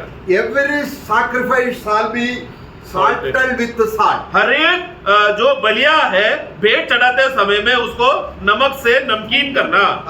എല്ലാ യാഗങ്ങളും सभी प्रकार के बलियों को ഉപ്പിനാൽ ഉപ്പ് വരുത്തിയിരിക്കണം, അല്ലെങ്കിൽ രുചി വരുത്തിയിരിക്കണം. नमक से उसको नमकीन करके बलि करना। അത് പറഞ്ഞിട്ടാണ് പിന്നെ പറയുന്നത്, उसके बाद फिर अगला वाक्य में कहता है, നരകത്തിൽ പോകുന്നവർ ഉപ്പിടും. नरक में जाने वाले लोग का क्या होगा? वो नरक उसके लिए नमक बन जाएगा। എന്ന് പറഞ്ഞാൽ ആ ഉപ്പ് എന്ത് ചെയ്യും? मतलब वो नमक क्या हो जाएगा? എന്നേക്ക് നരകത്തെ സൂക്ഷിക്കും. मतलब वो व्यक्ति मतलब नरक के लिए फिर संभाला जाएगा। തീ കൊണ്ട് ഉപ്പിടും എന്ന് പറഞ്ഞാൽ उसका 50 पढ़ना। नमक अच्छा है, हाँ। पर यदि नमक का स्वाद जाता रहे हाँ। तो उसे किससे नमकीन करोगे? हाँ, आगे हाँ। अपने में नमक रखो हाँ। और आपस में मेल मिलाप से रखो, सॉरी, उसका 49 पढ़ना। 49. क्योंकि हर एक जन आग से नमकीन किया हाँ, हर एक जन आग से नमकीन किया जाएगा। ये कहां पर होने वाला है? पापी लोग जब नरक में जाएंगे, नमक का स्वभाव क्या है? हमेशा हमेशा के लिए संभाल के रखना। वो बातें वो लोग नरक में जाकर आग से नमकीन करने की वजह से वो लोग सर्वदा के लिए नरक में रहेंगे। അപ്പൊ ഉപ്പിന് നിത്യത എന്ന് പറയുന്നൊരു കാര്യമുണ്ട്. तो नमक का एक खूबी है, या नमकीन होना का मतलब क्या है? उसके अंदर उसके पीछे अनंतता का अर्थ है उसमें। പഴയ നിയമത്തിൽ യാഗത്തിൽ ഉപ്പ് ചേർക്കണം. पुराने नियम में जब भी बलि करते समय में उसमें नमक डाला जाता है। നമ്മുടെ ലേവ്യ പുസ്തകം 2:13 അതുണ്ട്. लेवी का पुस्तक 2:13 में है। അത് ഉപ്പിനാൽ ഉള്ളൊരു നിയമമാണ്. वो एक नमक का वाचा है। എന്ന് പറഞ്ഞാൽ मतलब क्या? എല്ലാ യാഗങ്ങളും हर एक बलियों को ദൈവത്തിന്റെ നിത്യതയോട് ബന്ധപ്പെട്ട ക്രിസ്തുവിൽ നിറവേറേണ്ട യാഥാർത്ഥ്യങ്ങളെയാണ് ആ യാഗങ്ങൾ കാണിക്കുന്നത്. तो यानी कि हर एक जो बलिया जो है आने वाला मसीह जो आकर पूरा करने वाला है, और उनका बलि में सर्वदा के लिए, सनातन के लिए, हमेशा हमेशा के लिए बना रहने वाला उनका एकमात्र बलि है, वो दर्शाने के लिए जो पुराने नियम में नमक डालकर बलि करते थे। 6 ബലികളുണ്ട്. 6 प्रकार का बलिया है. നമ്മള് ലേവ്യ പുസ്തകം അതിന്റെ 7-ാം അധ്യായം അതിന്റെ 35-ാം വാക്യത്തിൽ അതുകൊണ്ട് വായിക്കണ്ട. लेवी 7 का 35 में हम पढ़ते हैं, पढ़ने की जरूरत नहीं है, रेफरेंस लिख लेना. ഈ യാഗങ്ങൾക്കെല്ലാം എന്തുണ്ട്? 7:35 में इस सब बलियों में क्या हम देखते हैं? ഒരു ഇറ്റേണൽ വാല്യൂ ഉണ്ട്. एक सर्वदा के लिए, हमेशा हमेशा में बना रहने का एक दाम है उसमें. അതെ, കർത്താവായ യേശു ക്രിസ്തു കാൽവരി ക്രൂശിൽ മരിച്ചപ്പോൾ वो बलि, वो सब पुराने नियम के 6 बलियों को प्रभु यीशु मसीह जब मरा, അവന്റെ ശരീരയാഗത്തിൽ उनका देह को अर्पण करते समय में ഈ യാഗങ്ങളെല്ലാം നിവൃത്തിയായി. ये सारा 6 बलियां उनके एक बलि में सब कुछ पूरा हो गया. ക്രിസ്തുവിന്റെ രക്തം എങ്ങനെയാണ്? और फिर इसलिए यीशु मसीह का लहू कैसा है? നിത്യ നിയമത്തിന്റെ രക്തം. वो सनातन से या अनंत काल का वाचा का लहू है ये. അതിന്റെ അർത്ഥം इसका मतलब ഉപ്പിനെ പ്രിസർവ് ചെയ്യാൻ, നമക്ക് പ്രിസർവ് ചെയ്യാൻ കഴിവുണ്ട്. नमक को जैसा बहुत समय तक संभाल के रखने का जो स्वभाव है, उसमें अगर एक विश्वासी उसमें नमकीन हो गया, मतलब क्या? वो हमेशा अनंत काल का हो गया. അതായത് നമുക്ക് നിത്യജീവൻ കിട്ടിയെങ്കിൽ मतलब हमको अगर अनंत काल का जीवन मिला है तो നമ്മൾ നിത്യതയ്ക്കുള്ളവരാണ്. मतलब क्यों है ऐसा मिला है? तो उसका फिर मतलब क्या है? अभी हम लोग अनंतता के लिए है. ക്രിസ്തുവിന്റെ യാഗത്തിന് നിത്യതയോളം വിലയുണ്ട്. यीशु मसीह का एक बलि के द्वारा, उस एक बलि में कितना समय के तक उसका वैल्यू है? अनंतता तक, हमेशा हमेशा के लिए उसका वैल्यू है. അവിടെ നമ്മള് മർക്കോസ് വിഷയത്തിൽ അവിടെ 47 ഒക്കെ താപ്പോട്ട് നമ്മൾ വായിക്കുമ്പോൾ हम लोग वही मरकोस 9 का उसका 47 से जब पढ़ते समय में, നമ്മുടെ നിങ്ങളുടെ കണ്ണ് നിനക്ക് ഇടർച്ച വരുത്തിയാൽ, यदि तेरा आग अगर तुझे ठोकर दे तो, കാലിടർച്ച വരുത്തിയാൽ, उसका 45 में यदि तुम्हारा पैर ठोकर दे तो, അതൊക്കെ എന്താണ്? ये सब क्या है? ഈ പാപപ്രവൃത്തികളാണ്. मतलब हमारे अंदर से होने वाला पाप के क्रियाएं हैं. അപ്പോൾ അതെന്താണ് കാണിക്കുന്നത്? वो सब क्या है? അത് ഉപ്പില്ലാത്ത പ്രവൃത്തിയാണ്. मतलब वो बिना हम लोग ने जो भी कार्य किया, हमारा चाल चलन बिना नमक के मदद से करने के वजह से वो हमको हमारा सब काम ठोकर बन गया. അപ്പോൾ അങ്ങനെയുള്ള പ്രവൃത്തികൾ ऐसा कामों को എന്ത് ചെയ്തു? क्या किया? കർത്താവ് ക്രൂശിൽ തറച്ചു. प्रभु ने उसको क्रूस में खत्म कर दिया. നിങ്ങളുടെ ഭൂമിയിലെ അവയവങ്ങളെ इसलिए अभी तुम अपने भूमि के अंगों को നമ്മള് അതേ ക്രൂശിപ്പി മരിപ്പിപ്പി. उसको अभी मार दो. അപ്പോൾ നമ്മളെ സംബന്ധിച്ചോളം हमारे संबंध में നമ്മുടെ കൈയും കണ്ണു വെട്ടിക്കളഞ്ഞു, കണ്ണ് ചുഴന്ന് കളഞ്ഞു. हमने अभी क्रूस में क्या हो गया? हमारा हाथ जो ठोकर देता था उसको निकाल कर उसको क्रूस में डाल दिया प्रभु ने. അവയവങ്ങൾ എന്ന് പറഞ്ഞാൽ എന്താണ്? अंग मतलब हमारे शरीर के अंग मतलब क्या? കൊലോസ്യ ലേഖനം 3-ാം അധ്യായത്തിന്റെ 5-ാം വാക്യത്തിലുണ്ട്. कोलोसों का पुस्तक 3 का 5 में हम पढ़ते हैं. इसलिए अपने उन अंगों को मार डालो हाँ, जो ओके, पृथ्वी ओके. पर है, हाँ yes. अर्थात व्यभिचार, अशुद्ध, हाँ बस हाँ. वो अंगों को मार दो. yes. അപ്പൊ നമ്മൾ സ്വർഗത്തിൽ ചെല്ലുമ്പോൾ तो जब हम लोग भूमि में जाएंगे, നമ്മൾ രണ്ട് सॉरी हम लोग जब स्वर्ग में जाएंगे, രണ്ട് കണ്ണ് കാണുന്നില്ലേ? हमारे पास दोनों आंखें रहेगा ना? കാണില്ല ഇല്ലേ? दोनों पैर रहेंगे ना? എന്താ കാര്യം? कारण क्या है? കർത്താവ് ക്രൂശിൽ प्रभु ने हमारा सारे कर्म के पापों को भी क्रूस में खत्म, उसको किले ठोकर न्याय कर दिया. കർത്താവ് അത് ചെയ്തു. प्रभु ने वो किया നമുക്ക് നിത്യജീവൻ കിട്ടി, ഉപ്പ് കിട്ടി. और हमको अनंत काल का जीवन मिला, यानी कि नमक मिल गया. നമ്മളെ യൂദയുടെ ലേഖനം 1-ാം വാക്യത്തെ വായിക്കുകയാണ്. यूदा का पुस्तक पहला वाक्य में हम पढ़ते हैं, നമ്മളെ ക്രിസ്തുയേശുവിന് വേണ്ടി പ്രിസർവ് ചെയ്യാൻ ഉപ്പിട്ടിരിക്കുകയാണ്. हम लोग मसीह में उसका सुरक्षित है. हाँ सुरक्षित है, यानी कि संभाले गए हैं. मतलब हमको नमक से हमको नमकीन करने के वजह, जैसे नमक क्या करता है, एक चीज पे डाला तो उसका उम्र बढ़ाता है, लंबा करता है, उसी रीति से मसीह में हमको नमकीन करने की वजह से हम लोग संभाले गए, सुरक्षित है. തീ കൊണ്ട് ഉപ്പിട്ടതല്ല, हम लोग आग से नमकीन नहीं किया है, പിന്നെ രുചിയുണ്ട് നമുക്കിപ്പോൾ. ദൈവം എങ്ങനെയുള്ളവരാണ്? बल्कि अभी हमारे अंदर स्वाद आ गया. यहोवा भला आया करके वो भलाई का स्वाद अभी हमारे में है. നമ്മളെ ദൈവരാജ്യത്തിലേക്ക് വരുമ്പോൾ, हम लोग जब परमेश्वर का स्वर्ग राज्य में जब हम आएंगे, ദൈവരാജ്യത്തിൽ ഇപ്പോൾ अभी हम लोग स्वर्ग परमेश्वर के राज्य में है. ഉപ്പിന്റെ ഗുണം നഷ്ടപ്പെട്ടു പോയാ, यानी और अभी के समय में यदि अगर हम लोग नमक का स्वाद अगर खो बैठे तो അതിന് രസം വരുത്താൻ കഴിയുമോ? वापस अभी उसमें मतलब वो स्वाद ला सकता है क्या? फिर नमक का नमकीन खो बैठा तो स्वाद आ सकता है क्या? എന്റെ സഹോദരന്മാർ, ഒരാൾ പിന്മാറ്റത്തിൽ പോയാൽ തിരിച്ചു വരാൻ പറ്റില്ലേ? मतलब क्या है कि तो हमारे विषय में पूछते समय में यदि अगर एक विश्वासी पाप करके नमक खो बैठा तो मन फिर कर वापस नहीं आ सकता है क्या? ഇത് പറഞ്ഞാൽ ക്രിസ്തുവിനെ കൊണ്ട് അത് കഴിയത്തുള്ളത്. मतलब विषय क्या है? मतलब क्या, पाप करो बिंदास वैसा नहीं. एक व्यक्ति को मसीह में रहेगा तो ही उसके अंदर स्वाद, नमकीन का स्वाद बने रहने का गुण है, मतलब मसीह में है वो गुण, हम में नहीं है। എന്നാൽ വിശ്വാസിയായിട്ടും इसकी परंतु विश्वासी होने के बावजूद भी താൻ മരിക്കുന്നതുവരെയും मरते मरते मरते दम तक പിന്മാറ്റത്തിലാണ് ജീവിക്കുന്നതെങ്കിൽ, मतलब वो अभी भी संसार में ही जी रहा है, तो ക്രിസ്തുവിനാൽ ഉപ്പ് വരുത്തിയില്ല എങ്കിൽ, यानी कि उसका प्राण का उद्धार के समय में उसने नमक को अपने जीवन में नमकीन करने के लिए अपना प्राण को नहीं दिया। കർത്താവ് യോഹന്നാന്റെ സുവിശേഷം 15 അധ്യായത്തിൽ എന്താ പറയുന്നത്? യോഹന്നാൻ 15 में प्रभु क्या कहता है? എന്നിൽ വസിപ്പി, तुम मुझ में बने रहो, എന്നിൽ വസിക്കാത്തവനെ जो मुझ पर नहीं बना रहेगा ഒരു കൊമ്പ് പോലെ പുറത്തു കളഞ്ഞിട്ട് उसको, मतलब वो एक डाली जैसा सूख मुरझा जाने के बाद उसको बाहर डाला जाता है, ഹൃദയം फिर क्या करेगा? തീക്കകത്തോട്ട് പുറത്തു കളയും. मतलब उसको आग में डाल के जलाएगा, यानी कि बाहर फेंक दिया जाएगा। എന്ന് പറഞ്ഞ അർത്ഥം എന്താണ്? मतलब क्या? ആ വ്യക്തിയല്ല, मतलब वो व्यक्ति को नहीं, ആ വ്യക്തി ചെയ്ത മുഴുവൻ പ്രവൃത്തിയും തീ കൊണ്ട് ശോധന ചെയ്യും. यानी कि उस व्यक्ति ने जो भी शरीर में काम किया वो सारा काम आग में जल जाएगा। ന്യായവിധി ദിവസം എന്താണ്? विश्वासियों का न्याय के दिन में क्या हो रहा है? നമ്മുടെ പ്രവൃത്തികളെല്ലാം, എല്ലാ പ്രവൃത്തിയും हमारा जो भी काम हमने कर्म हमने विश्वास में हमने किया, विश्वासी बन जाने के बाद किया, തീ കൊണ്ട് ശോധന ചെയ്യും. वो हमारे सभी कामों को प्रभु क्या करेगा? आग से ताया जाएगा, परखा जाएगा। കാരണം സ്നേഹമില്ലാതെ, मतलब वो तो शारीरिक काम क्यों कर रहा है? मतलब बिना प्रेम से उसने किया, ഉപ്പില്ലാതെ, बिना नमकीन होकर किया, നമ്മൾ പിന്മാറ്റത്തിൽ ജീവിച്ചുകൊണ്ട് और फिर हम लोग संसार में ही रहा, मतलब वापस प्रभु में आने का मन नहीं किया, संसार में ही अपना समय दे दिया। ഒരുപക്ഷെ നല്ല കാര്യങ്ങൾ ചെയ്തിരിക്കാം, शायद संसार में जाकर अच्छा काम भी किया रहेगा, പക്ഷെ എന്ത് സംഭവിക്കും? लेकिन तो भी राज्य में जब उसको उसको न्याय करते समय में क्या होगा? ഉപ്പുണ്ടോ ഇല്ലയോ എന്ന് അവിടെ ശോധന ചെയ്യും. प्रभु क्या देखेगा? उस विश्वासी में नमक के वजह से तेरा जीवन में नमकीन हुआ है क्या नहीं, वो बात का न्याय किया जाएगा। തീയിൽ കൂടി ഇട്ടിട്ട് उसको आग से ताया जाएगा। അത് പുറത്തു വന്നാൽ जब अगर उसका काम बाहर आया പ്രതിഫലം കിട്ടും. तो प्रतिफल मिलेगा। അതിന്റെ അർത്ഥം എന്താണ്? मतलब क्या? ഉപ്പുള്ളവരാണ്. मतलब वो विश्वासी नमक के द्वारा नमकीन रीति से सब काम आत्मा में किया। അങ്ങനെ പ്രതിഫലമുള്ളവർ ऐसा प्रतिफल जिसको मिलने वाले लोगों को സ്വർഗരാജ്യത്തിൽ വാഴപ്പെടും. वो लोग स्वर्ग राज्य में अधिकारी होकर आएंगे। അവരുടെ കാര്യങ്ങൾ അവിടെ തപ്പോട് കർത്താവ് പറയാണ്, മർക്കോസിന്റെ സുവിശേഷം നമ്മൾ വായിച്ചത്. मरकोस में वही बात हमने पढ़कर अपने नीचे भी हमने देखा, നിങ്ങളിൽ തന്നെ ഉപ്പുള്ളവരും, तुम में ही उसका 9 का 50 में तुम में ही नमक रहेगा।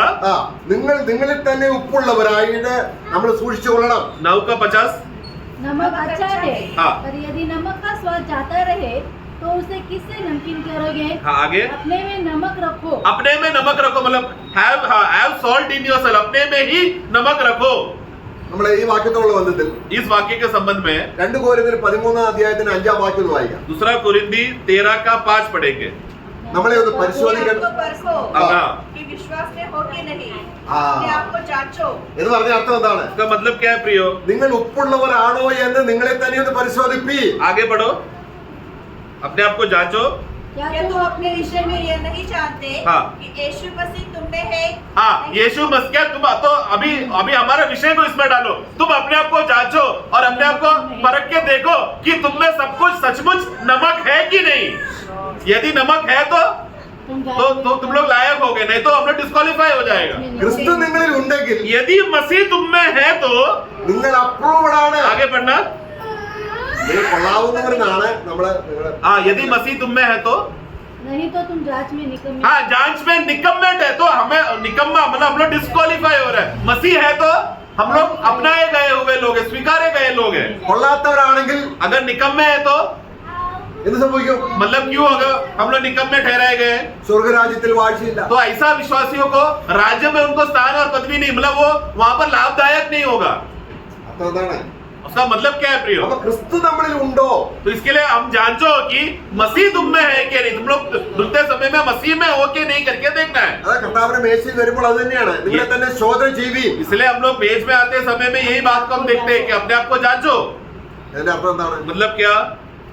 നമ്മൾ എന്തെങ്കിലും പാപം ചെയ്തോ എന്നുള്ളത് മാത്രമല്ല അവിടുത്തെ വിഷയം. मतलब मैंने कुछ पाप करके आया है बस उतना देखो, उतना ही नहीं, ക്രിസ്തു എന്നിലുണ്ടോ? मसीह मुझ में है कि नहीं, അത് നമ്മൾ പരിശോധിക്കേണ്ട ആവശ്യം. वो बात को जांचना बहुत जरूरी है। ക്രിസ്തു ഉള്ളവന് जिसमें मसीह है, അവിടെ നമ്മുടെ യോഹന്നാന്റെ ലേഖനത്തിൽ നമ്മൾ ഒരുപാട് കാര്യങ്ങൾ ഈ ഉപ്പുണ്ട് അല്ലെങ്കിൽ ക്രിസ്തു ഉള്ളതിനെ കുറിച്ച് അനേക കാര്യങ്ങൾ അവിടെ പറയുന്നുണ്ട്. यूहन्ना का लेखा में पढ़ते समय में मसीह में बने रहने के विषय में मसीह में है, यानी जिसका अर्थ है नमक में है करके वो विषय को बहुत सारे उदाहरण वहां पर दिया है।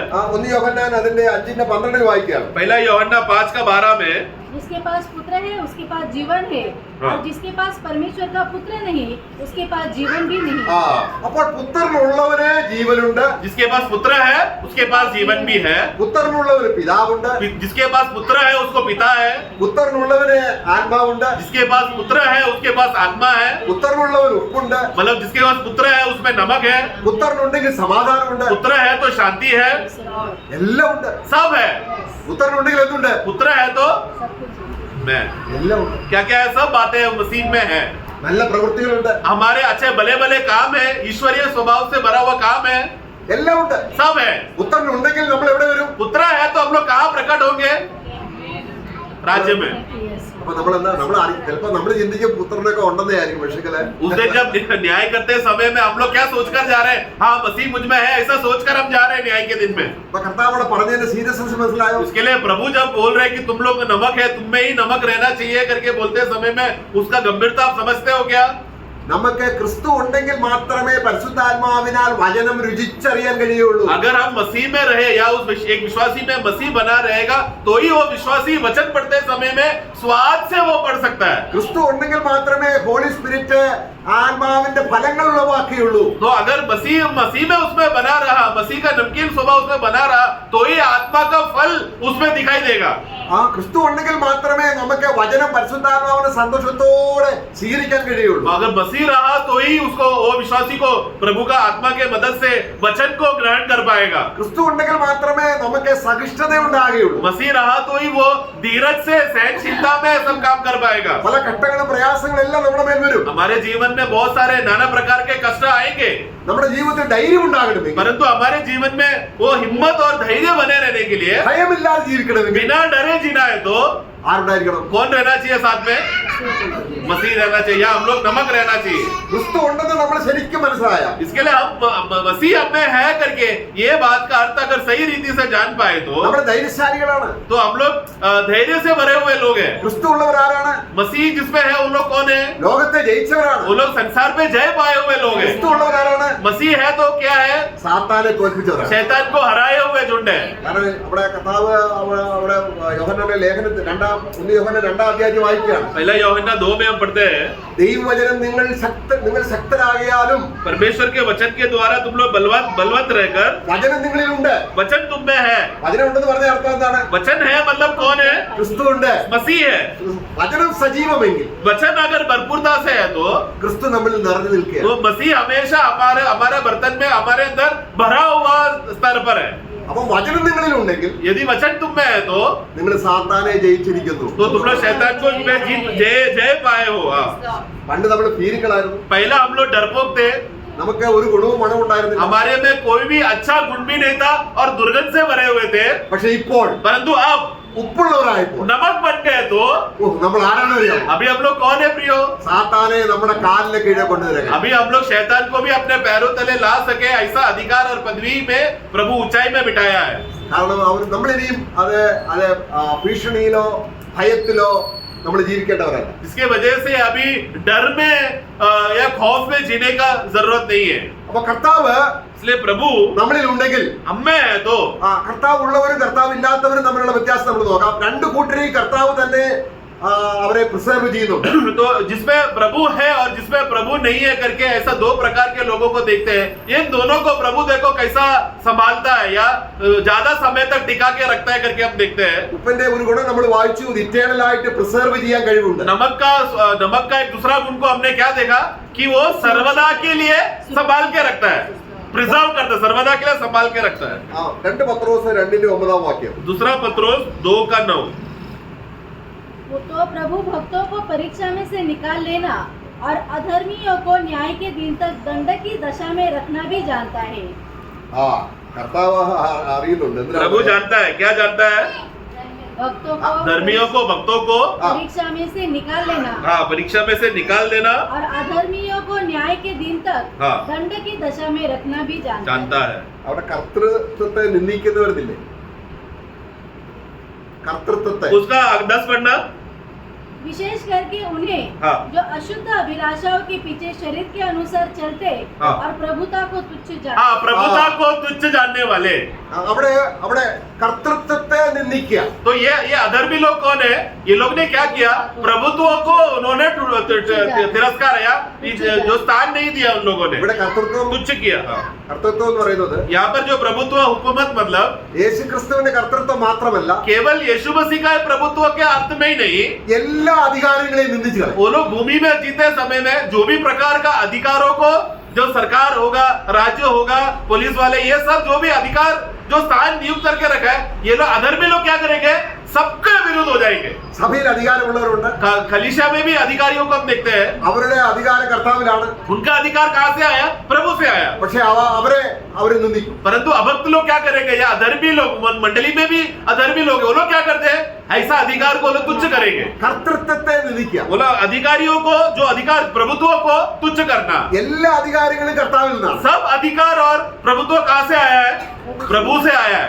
ഉപ്പുള്ളവരാണെങ്കിലോ तो जो विश्वासी नमकीन है, नमक से भरा है, तो എല്ലാ അധികാരങ്ങളും കീഴ്പ്പെടും. वो लोग क्या करेंगे? सब प्रकार के अधिकार को वो लोग, क्योंकि ये प्रभु से है करके जानकर, हर अधिकार के सामने अधीन हो जाएंगे. കർത്താവ് തന്നെ എങ്ങനെയായിരുന്നു? प्रभु कैसा था?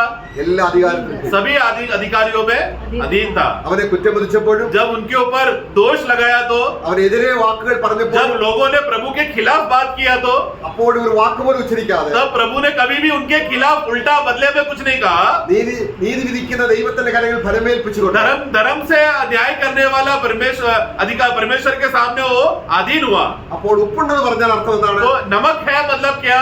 താഴ്മയുടെ നിലവാരം യേശു ക്രിസ്തുവിന്റെ അതേ മനോഭാവം കാത്തു अपने आप को नम्रता और दीनता में बने रहना. जैसा यीशु इस दुनिया में परमेश्वर होकर भी मनुष्य बनकर दीन होकर जिया, उस स्वभाव में रहने को कहते हैं नमकीन रहना. എങ്ങനെയാണെന്നറിയാമോ? वो लोग कैसे रहेंगे? നേരത്തെ നമ്മൾ കണ്ടു, हमने पहला देखा, ഈ ഉപ്പില്ലാത്തവർ എന്താണ്? അത് പുറത്ത് ചവിട്ടാൻ കൊള്ളുകയുള്ളൂ. जिसने अपना नमक नहीं है या खो बैठे हैं, वो लोग का अवस्था क्या होगा? मनुष्य उनको रोक देंगे, पैरों से रोक दिया जाएगा. നമ്മൾ എബ്രായ ലേഖനം 10:29 വായിക്കുന്നുണ്ട്. इब्रानियों 10:29 में हम पढ़ते हैं, അങ്ങനെയുള്ളവർ 3 കാര്യങ്ങൾ അവിടെ ചെയ്യുന്നതായിട്ട് നമ്മൾ ये വായിക്കുന്നു. लोग जो रोते जाने वाले लोगों ने, उन लोगों ने अपने जीवन में 3 बातें उन लोगों ने किया है. तो सोच लो कि वह कितने और भी भारी दंड के योग्य ठहरेगा, हाँ। जिसने परमेश्वर के पुत्रों को पाँव से रोंदा, पहली बात, वाचा के लहू को, हाँ। जिसके द्वारा वह पवित्र ठहराया गया था, हाँ। अपवित्र जाना है, दूसरी बात, और अनुग्रह की आत्मा का अपमान किया. तीसरी बात. നോക്കുക, 3 बात. യേശു ക്രിസ്തുവിനെ ചവിട്ടുക എന്ന് പറഞ്ഞാൽ അക്ഷരീയമായി ചവിട്ടുകയല്ല. यीशु मसीह को पैरों तले रोदना मतलब सचमुच पैर से रोन दिया, वैसा नहीं. അവനെ വേണ്ട. मतलब मेरे जीवन में यीशु नहीं चाहिए, ऐसा बोल के जीने वाले लोग. അവരെന്ത് ചെയ്യുന്നു? उन लोग क्या करते हैं? അവർ ക്രിസ്തുവിന്റെ രക്തത്തെ, उन लोग ने यीशु का वाचा का लहू को കൃപയുടെ ആത്മാവിനെ, और अनुग्रह का आत्मा को भी ഇതെല്ലാം अपमान करके ठुकराया. ഉപ്പില്ലാത്ത അവസ്ഥ. ये किसको दर्शाता है?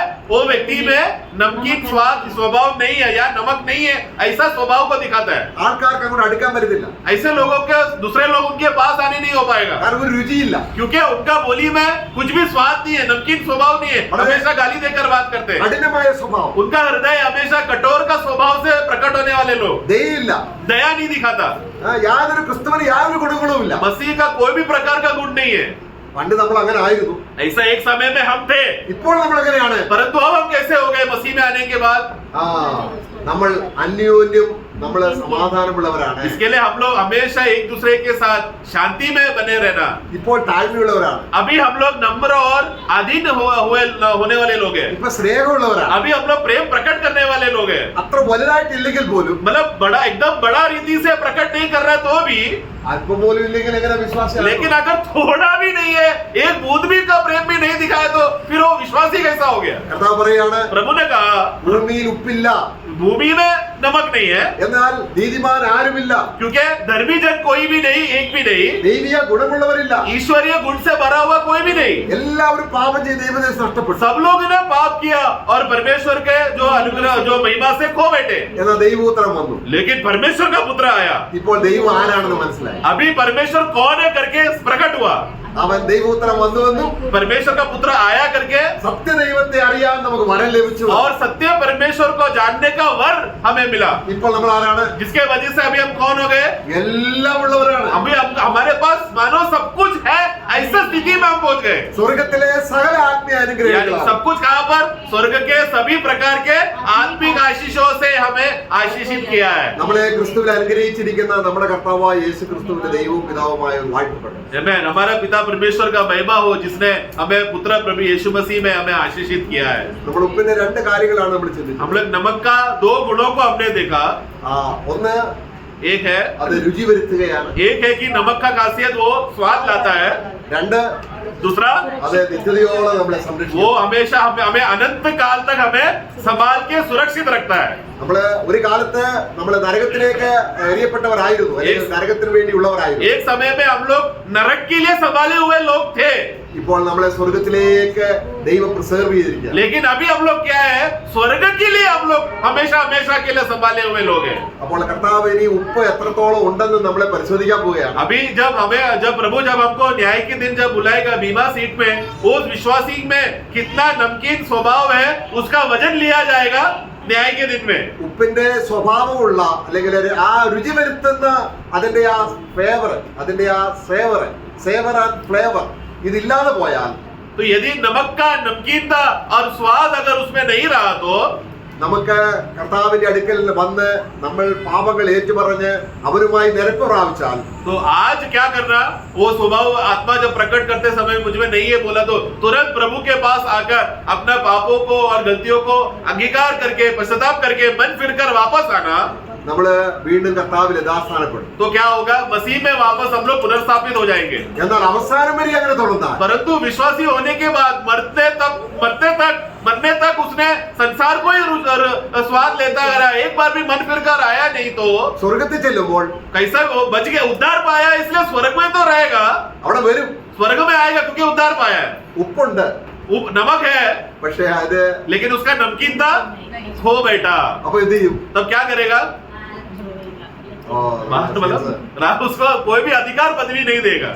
പ്രിയമുള്ളവരെ, നമ്മളെ കുറിച്ചുള്ള കർത്താവിന്റെ ആഗ്രഹം ഭയങ്കരമാണ്. प्रियो, हमारे विषय में हम लोग कैसा भी करके स्वादिष्ट या स्वाद में नमकीन बने रहे, ऐसा आग्रह प्रभु हमारे बारे में सोचकर, कितना बड़ा आग्रह और विचार प्रभु हमारे बारे में सोचता है। ഒരുപക്ഷെ ഇന്ന് കർത്താവ് വരാൻ ഒരു ദിവസം കൂടെ നമുക്ക് തരികയാണെന്നാണ് ഉപ്പ് രസം വരുന്ന കർത്താവിന്റെ അടുപ്പിൽ ചെന്ന്, കർത്താവേ ആ സ്ത്രീയെ പോലെ പാവങ്ങൾ ഏറ്റുപറഞ്ഞ് മാനസാന്തരപ്പെട്ട് കർത്താവിനെ ചുംബിച്ച് കർത്താവുമായി നല്ല സൗഹൃദത്തിലാവുമ്പോൾ നമ്മള് വളരെ സന്തോഷമുള്ളവരും शायद प्रभु का आगमन का देरी इसी के वजह से, क्यों प्रभु आने के लिए देरी कर रहा है? जैसा वो अपनी स्त्री को जब प्रभु का प्रेम के द्वारा पाप क्षमा हुआ है करके बोध हुआ, तो उसी रीति से प्रभु का आगमन को देरी को देखते हुए क्या करना? तुरंत हमारे प्रभु के पैरों तले गिरकर रोकर प्रभु के पैरों में हमें गिरकर वापस हमें वो स्वाद हमारे अंदर आ सके, वापस नमकीन हो जाने के लिए प्रभु हमको समय दे रहे हैं। प्रियो, आज का दिन इसके लिए प्रभु ने दिया है। हम लोग नमक के नहीं है, പക്ഷേ ഭൂമിയുടെ ഉപ്പുള്ളവരായിരിക്കണം. ഭൂമിയിൽ ഉപ്പില്ല. क्योंकि परंतु हम लोग को हमें क्या करना है? पृथ्वी का नमक बनना है। ഈ ഭൂമി ജീവിക്കുന്ന കാലം, जब तक इस दुनिया में भूमि में हम जी रहे हैं, ക്രിസ്തുവിന്റെ സ്വഭാവങ്ങളെ, यानी कि नमकीन होना है मतलब क्या? मसीह के स्वभाव और गुणों को നമ്മൾ യഥാർത്ഥമായി വെളിപ്പെടുത്തി हम लोग सचमुच सच्चे मन से प्रकट करा के അന്യോന്യം നമ്മള് സമാധാനമുള്ളവരായി, एक दूसरे के साथ शांति में बने रहकर, സന്തോഷമുള്ളവരായി, आनंद से भरकर, ആത്മാവിന്റെ കൃപയാൽ आत्मा के अनुग्रह से അവന്റെ വരവിനായി കാത്തിരിക്കാം. उनका आगमन के लिए वाट जोते रहे। Praise the Lord. Praise the Lord। प्रभु सहायता करे। Amen.